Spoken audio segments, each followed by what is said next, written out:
सुहागन स्त्रियां वट सावित्री व्रत के दिन 16 श्रृंगार करके सिंदूर, रोली, फूल, अक्षत, चना, फल और मिठाई से सावित्री, सत्यवान और यमराज की पूजा करें।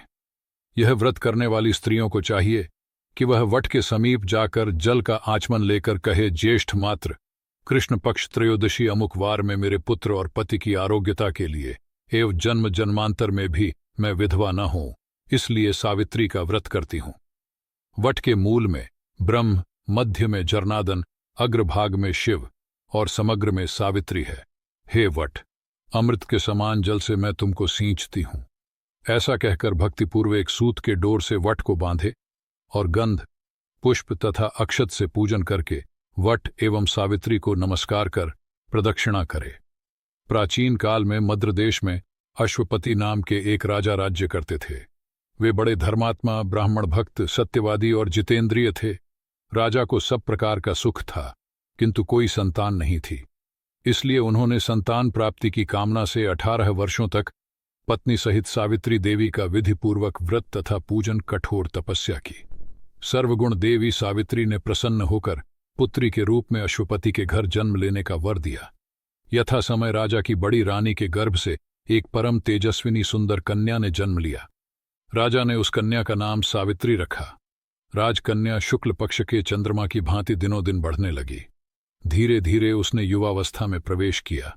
उसके रूप लावण्य को जो भी देखता उस पर मोहित हो जाता। कन्या के युवा होने पर अश्वपति ने सावित्री के विवाह का विचार किया। राजा के विशेष प्रयास करने पर भी सावित्री के योग्य कोई वर नहीं मिला। उन्होंने एक दिन सावित्री से कहा, बेटी, अब तुम विवाह के योग्य हो गई हो, इसलिए स्वयं अपने योग्य वर की खोज करो। पिता की आज्ञा स्वीकार कर सावित्री योग्य मंत्रियों के साथ स्वर्ण रथ पर बैठकर यात्रा के लिए निकली। कुछ दिनों तक ब्रह्मर्षियों और राजर्षियों के तपोवनों और तीर्थों में भ्रमण करने के बाद वह राजमहल में लौट आई। उसने पिता के साथ देवर्षि नारद को बैठे देखकर उन दोनों के चरणों में श्रद्धा से प्रणाम किया। महाराज अश्वपति ने सावित्री से उसी यात्रा का समाचार पूछा। सावित्री ने कहा, पिताजी, तपोवन में अपने माता पिता के साथ निवास कर रहे द्युमतसेन के पुत्र सत्यवान सर्वथा मेरे योग्य हैं। अतः सत्यवान की कीर्ति सुनकर उन्हें मैंने पति रूप में वरण कर लिया है। नारद जी सत्यवान तथा सावित्री के ग्रहों की गणना कर राजा अश्वति से बोले, राजन, सावित्री ने बहुत बड़ी भूल कर दी है। सत्यवान के पिता शत्रुओं के द्वारा राज्य से वंचित कर दिए गए हैं। वे वन में तपस्वी जीवन व्यतीत कर रहे हैं और अंधे हो चुके हैं। सबसे बड़ी कमी यह है कि सत्यवान की आयु अब केवल 1 वर्ष ही शेष है और सावित्री के 12 वर्ष की आयु होने पर सत्यवान की मृत्यु हो जाएगी। नारद जी की बात सुनकर राजा अश्वपति व्यग्र हो गए।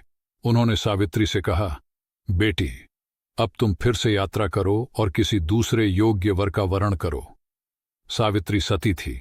उसने दृढ़ता से कहा, पिताजी, आर्य कन्या होने के नाते जब मैं सत्यवान का वरण कर चुकी हूं, तो अब सत्यवान चाहे अल्पायु हों या दीर्घायु, अब तो वही मेरे पति बनेंगे। जब मैंने एक बार उन्हें अपना पति स्वीकार कर लिया, फिर मैं दूसरे पुरुष का वरण कैसे कर सकती हूं? सावित्री का निश्चय दृढ़ जानकर महाराज अश्वपति ने उसका विवाह सत्यवान से कर दिया। सावित्री ने नारद जी से सत्यवान की मृत्यु का समय ज्ञात कर लिया तथा अपने श्वसुर परिवार के साथ जंगल में रहने लगी। धीरे धीरे वह समय भी आ पहुंचा जिसमें सत्यवान की मृत्यु निश्चित थी। सावित्री ने नादिर जी द्वारा बताए हुए दिन से 3 दिन पूर्व से ही निराहार व्रत रखना शुरू कर दिया था।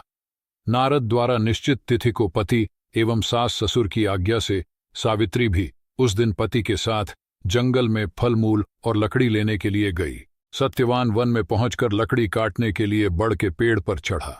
अचानक वृक्ष से लकड़ी काटते समय सत्यवान के सिर में भंयकर पीड़ा होने लगी और वह पेड़ से नीचे उतरा।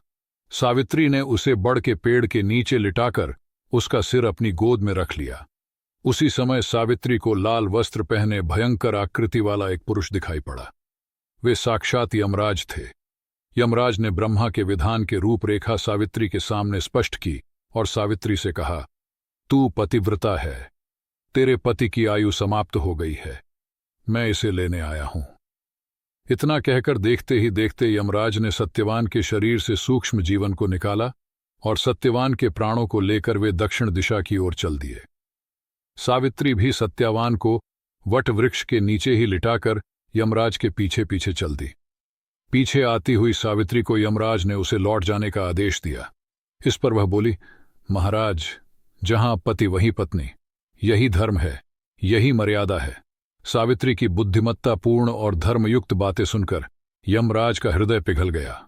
सावित्री के धर्मनिष्ठा से प्रसन्न होकर यमराज बोले, पति के प्राणों से अतिरिक्त कुछ भी मांग लो। सावित्री ने यमराज से सास श्वसुर की आंखों, ज्योति और दीर्घायु मांगी। यमराज तथास्तु कहकर आगे बढ़ गए। सावित्री भी यमराज का पीछा करते हुए रही। यमराज ने अपने पीछे आती सावित्री से वापस लौटे जाने को कहा तो सावित्री बोली, पति के बिना नारी के जीवन के कोई सार्थकता नहीं। यमराज ने सावित्री के पतिव्रत धर्म से खुश होकर पुनः वरदान मांगने के लिए कहा।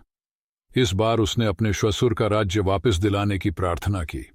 तथास्तु कहकर यमराज आगे चल दिए। सावित्री अब भी यमराज के पीछे चलती रही।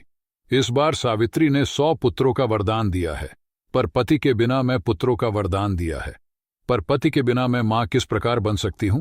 अपना यह तीसरा वरदान पूरा कीजिए। सावित्री की धर्मनिष्ठा, ज्ञान, विवेक तथा पतिव्रत धर्म की बात जानकर यमराज ने सत्यवान के प्राणों को अपने पाश से स्वतंत्र कर दिया। सावित्री सत्यवान के प्राण को लेकर वटवृक्ष के नीचे पहुंची, जहां सत्यवान के प्राण को लेकर वटवृक्ष के नीचे पहुंची जहां सत्यवान का मृत शरीर रखा था। सावित्री ने वटवृक्ष की परिक्रमा की तो सत्यवान जीवित हो उठा। प्रसन्नचित सावित्री अपने सास श्वसुर के पास पहुंची तो उन्हें नेत्र ज्योति प्राप्त हो गई। इसके बाद उनका खोया हुआ राज्य भी उन्हें मिल गया। आगे चलकर सावित्री 100 पुत्रों की माता बनी।